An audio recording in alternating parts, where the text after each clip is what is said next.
Square-1 is a very straightforward event to improve in. It is definitely not an easy event, requiring some of the most technical inspection as well as memorization of one of the biggest algorithm sets in speedcubing. In this video, there are resources to improve no matter what you average, and these resources will help you break barriers easily and quickly. With Square-1, there really is only one good option, the YGMGC with maglev. There are plenty of resources online on how to make your Square-1 maglev, but just as an overview, you just want to unscrew this, take off the screw, and then put both magnets onto the screw so that they are repelling. Then you want to screw this back in, and you will have a maglev Squan. It's really simple. You can probably do it in 10 minutes. You want to make sure the tensions are accurate. These optimal tensions are different for everyone. As a beginner, you want to have your tensions on the tighter side, as you won't be turning as accurately. As an advanced solver, you can experiment with looser tensions, but be careful. Finally, the YGMGC has a really bad breaking problem. Make sure to buy at least 4 spare cores along with the YGMGC. Trust me, it breaks a lot. Hopefully the GAN Square-1 won't have that problem. Sub-minute really isn't that difficult. For CS, I highly recommend watching Z3 Cubing Square-1 tutorial video. It covers all of the most important cases you need to know in order to ace this step. At your level, if you find yourself locking up a bit because if you didn't know a turn was possible, that's totally okay. Just make sure to try and not to force the turn. For EO, you want to use M2s to solve most of the edges, and only until the last edge or two do you want to use the 1-1 algorithm that you may know. Make sure that you're able to execute JJ, AJ, M2, and 1-1 really quickly. Like, really quickly. You want to drill these algorithms until they are pretty much second nature. Finally, with parity, you want to try and use the optimal parity algorithm. HPN is such a good algorithm, and it's very easy to remember, and it's symmetrical. Of course, this only works if you know full PLL recognition for 303, but if you can use this algorithm, use this algorithm. And just for completeness, here's the algorithm.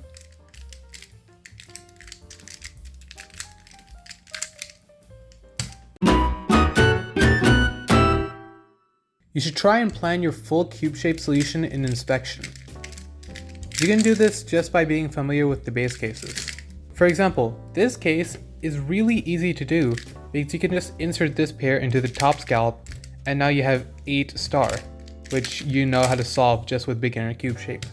If you have this case where you have an L over here and a scallop over here, you can always just join the L to the top, to this top scallop, and then you just have phi1 pair, which you can solve the way that you know how to.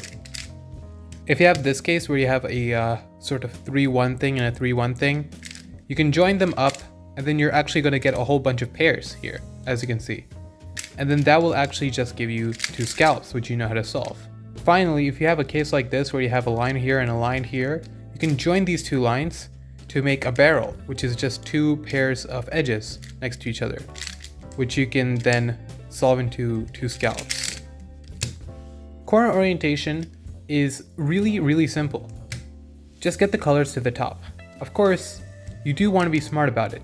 Instead of doing something like this, where you move this corner up and then join this corner to this, which requires both U and D moves, you want to be smart about it. You want to do something like this, where you join these two together using a D, and then D insert into the top, which is much faster.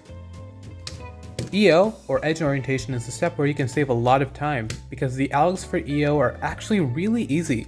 CubeMaster has a great video on it, but here's a really quick overview of this alg set. So the first case is where you have a line on top and a line on bottom. You're going to misline the top, slice, misline both layers, so now the top is aligned and the bottom is misaligned, and then slice again. So it's a really quick alg, just misline, misline, done. If you have the case like this, where you have all 4 edges swapped, and it kind of looks like a checkerboard, you're going to do M2, U prime D, M2.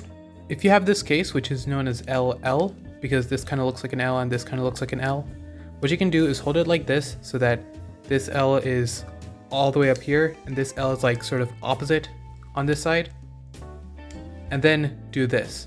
So slice, change misalignments while moving this over here. Slice, change misalignments, slice, and then change U slice.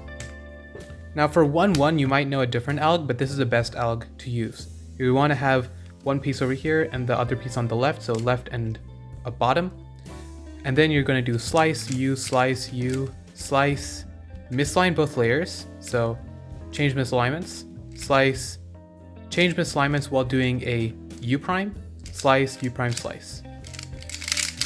If you have 3-3, the algorithm is actually really similar to 1-1. You're going to hold the 3 over here and the 3 over here, slice, U, slice, change misalignments, slice, U prime, slice, U prime, slice. So it's just slice, U, slice, change misalignments, slice, U prime, slice. If you have this case where you have an L and then a line on bottom, you're going to hold the line vertically and the L on top in the same position as you would hold LL with the previous alg. So what you're going to do here is slice, U, misline, slice, misline while doing a U prime, slice, misline while doing a U prime, slice. So you're just going to be mislining every step of the way. Finally, you have line L, and again the L is held in the same spot you would hold it during LL, and then the line is vertical.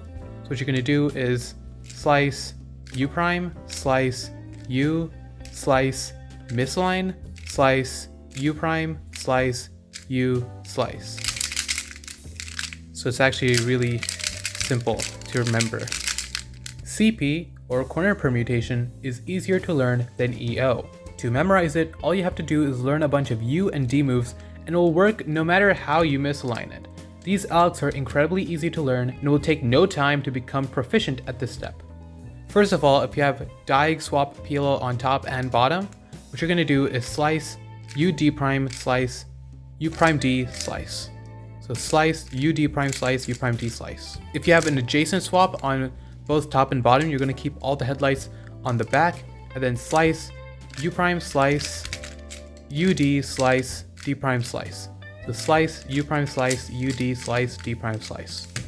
If you have diag swap on top and adjacent swap on bottom, you're going to hold the headlights on the left, and then do slice, U prime, slice, U prime, slice. So it's just sort of this back and forth motion.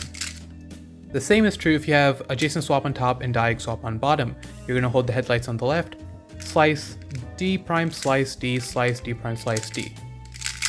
So super simple, super easy, just like that. If you have adjacent swap on top and solved bottom, then what you're going to do is hold the headlights on the back and then do slice, U D prime, slice, U prime, slice, D, slice, U prime, slice. So that one was a bit more complex. I'll just redo it. Slice, U D prime, slice, U prime, slice, D, slice, U prime, slice. If you have solved top and headlights on the bottom, you're going to hold the headlights in the back. Slice, U D prime, slice, D, slice, U prime, slice, U prime, slice. So it's NN cancelled into NJ. Finally, what if you have only diag swap on top and solved bottom? What you're going to do is slice, UD, slice, U prime, slice, UD, slice, U prime, slice, UD, slice. Now, if you have diag swap on bottom and solve top, the alg is actually exactly the same as diag swap on top, except just a little bit of a difference is that instead of doing U prime, you're going to be doing D prime. So slice, UD, slice, D prime, slice, UD, slice, D prime, slice, UD, slice, D prime. And those are probably the worst cases, but if you just practice the algs, they actually become super easy to do. Finally, we have edge permutation, or EP. There are really only 3 base algs that you have to know for this step: adj, op, and z-perms. You should know adj already, but in case you don't, here we have an adjacent swap, here we have an adjacent swap of edges. We're going to hold it like this, so this in here, and then do this algorithm. slice, D, slice, M2, so misline both layers, slice, D prime or small D prime, so do a D prime while sort of mislining both layers, slice. Op is a bit more complex, so if you have an opposite swap of edges and an opposite swap of edges, you might be thinking, can't I just do M2, U2, M2? Because that's what you would do on 303. But for Square-1, there's actually a much better algorithm. You're first going to misline the top, slice, make sure your pointer finger comes all the way up here, and then do like a move like this. So pull the top layer like that so that it's aligned, but you've done a U2, while misaligning the bottom with maybe this finger or by some finger trick. Slice, and then U2 using this finger over here. And then that actually is op. This might be a bit hard to pick up, but it's much faster.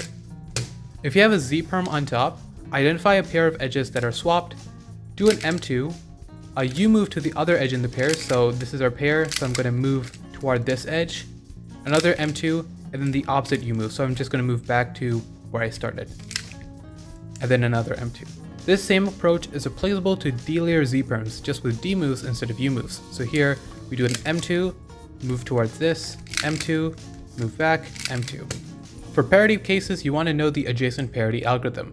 The optimal parity algorithm that you do before CP isn't that great because it takes more time to recognize parity during CP and then do that algorithm. But at your level, executing a longer algorithm that takes less time to recognize is actually faster than executing a shorter algorithm that takes more time to recognize. So the adjacent parity kind of just goes like this. If you get adjacent parity in the bottom, hold it in this position, and then do a slice and then a 2 on top. And then do adjacent parity, and then a -2, 3 move, and then a slice. If you get opposite parity, you can either learn the algorithm for it, or you can hold it horizontally, slice, U prime slice, sets up adjacent parity, and then once you're done with adjacent parity, you're gonna do a 3, and then slice, U slice. So a D move on the bottom, slice, U slice. The only hand that controls D moves should be your left hand, and the only hand that controls slice moves should be your right hand. For upper layer moves, you can alternate hands. Make sure your thumb is either on the bottom or the top during turning. During algorithms, alternate between up slices and down slices. In the olden days where they had bad hardware, turning like this is okay, but now it's not. Finally, make sure to cancel into the bar flip during your final algorithm. So if I had adj as my final algorithm and my bar was flipped like this, I would do adj, but after doing adj, before doing the last slice, I would do a D2, and then slice, D2, slice, D. Similarly with adjacent parity, if the bar was not flipped, adjacent parity as an alg flips the bar, so I know that the bar will be flipped once I'm done. So what I'm going to do is do adjacent parity, and then before doing the last slice, where I would usually do a D prime here, I would do a D, slice, D2, slice, and then D prime. At this level, you should know intermediate CS, and you should know it well. For example, with this scramble, I can notice that if I do this, I get this sort of shape, where I have a scalp and an L, and then I have an L down here. That means that I can do one slice to scalp kite. For some of the more difficult cases, you should learn the CS algs though. For example, here we have kite square, which is really hard to do with intermediate CS. Every time I had this when I used intermediate CS, I was like, what do I do, bro? But as you can see, this is one slice to bad fists, which itself is one slice to shield kite, which is 2 slices to shield square, which is a 3 slicer, so like that. So during your solves, if you find that, oh, you have no idea how to do one of these cases, just learn the CS for it. Honestly, you should learn advanced CS at this stage. It's not necessary, and it's possible to get sub 15 without it, but advanced CS is incredibly intuitive to learn. For CO, EO, and CP, you just want to spam SBS all the way. For CP, there is a trick that you can use where you can recognize where the headlights are just by looking at 2 sides. If both sides are headlights, then the corners are solved. If one side is headlights and the other side isn't, you obviously have an adjacent corner swap. Now if you see no headlights, but these two corners are opposite and these two corners are opposites, then you have a diagonal swap case. And finally, if you see no headlights, but one side has opposite colors and the other side has adjacent colors on each of the corners, then that means that you have headlights. And the headlights are going to be on the opposite side of the opposite corner side. So here, the opposite corners are here, so it's going to be out over here. And here, the opposite corners are here, so it's going to be opposite, so here. For example, here we have opposite corners and adjacent corners, so that means we have headlights on the top. And the headlights are going to be opposite to this side, so over here. On the bottom, we're going to have two pairs of opposite colors, so that means we're going to have diag on top. So immediately we can know that we're going to do that alg and then get edge or whatever. Finally, with EP, we want to learn some more algorithms, such as go to uperms, back edge, ZZ, OOP, OO, and HH. This might seem like a lot of algorithms to learn, but really it's nothing. ZZ is just a cancellation of two algs. Both OOP and OO are just M2s with a bunch of U and D moves in the middle. It's possible to learn all these algorithms in a day. More importantly, you want to be able to see an EP, instantly recognize it, and know exactly what to do. For example, this EP is known as W edge. However, if you hold it like this and then do edge, what you're left with is Z perm on top. If the bar is flipped, you can do edge here instead, which will give you ZZ. ZZ is also a 6-slice algorithm, so you can do it as quickly as Z nothing, and it's an easier algorithm to cancel into the bar flip. You don't have to know all the approaches for this case, but you do have to know at least one, and you should be able to do this for every EP case that you might get. Don't try and figure it out during the solve. Make sure you're able to do all these algorithms regripless. The only exception to this rule is maybe a few regrips during some awkward CS cases, but apart from that, don't regrip during algorithms. At this level, you should know full advanced CS, not CSP, just CS. You should look at any CS case and immediately know how to solve it algorithmically. As I said, learning advanced cube shape is not difficult at all. You should be able to execute the base cases almost instantly. You should be drilling them down to a T. There shouldn't be a single lockup, a single stutter, nothing. Your CO alg should be optimized for finger tricking. Use 2 gen algs whenever possible, and make sure your finger tricks are precise. There's only going to be one CO alg where a regrip is necessary, but everything else is regripless. You should recognize CO just like that. Heck, pretty much every one of the 5 steps should be almost algorithmic, from CS to EP. EP is kind of an exception. At this level, you should know most of the algs for full no parity EP, including W edge and WW. You don't have to know all of them, as some of them can be solved by doing some variation of edge to good uperms. For parity cases, something you might want to learn is the edge U algs, which are incredibly simple and very efficient. Finally, during CP, you want to adjust alignment to preserve as many blocks as possible. If you see something like this, where you have all these blocks, don't do JJ like this. That will leave you with an awful EP. Instead, align the blocks and then do JJ, and you're just going to be left with adjacent parity. If you do this, and are also able to turn well during your solves, then you should be able to get sub 12. Alright, got all that? Now we're going to get to the crazy stuff. Learn CSP. CSP is one of the hardest techniques to learn in speedcubing, but it's also one of the most powerful. As a CSP user, I find it absurd that there was once a time where I didn't know it. It made me so much faster. The algorithm part isn't the hard part. CSP algs are largely very intuitive, and you technically already know half of them. The hardest part is memorizing how to count, as well as whether the good algorithm for any given case is even or odd parity count. Here are some tips to learn CSP. There's only one big tutorial on YouTube that teaches CSP, which is CubeMaster's tutorial. However, I don't think you should follow it. Instead, it is better to use #Cuber's CSP website, as well as her video tutorial. If you've already started with CubeMaster's tutorial, don't be alarmed, it works really well. The only problem is that the way he traces is a bit slower than the way that #Cuber traces, and it will become a problem if you want to get sub 15 inspection. The way he traces also makes learning a bit more difficult in my opinion. I am planning on making a CSP series though, so if you're watching this in the future, check for that. When counting how many parities you have for a cube shape, you do not want to count like 1, 2, 3, 4. Instead, you want to count using your pointer finger, like 1, 0, 1, 0, 1, 0. You can very easily discern if the count is even or odd right away.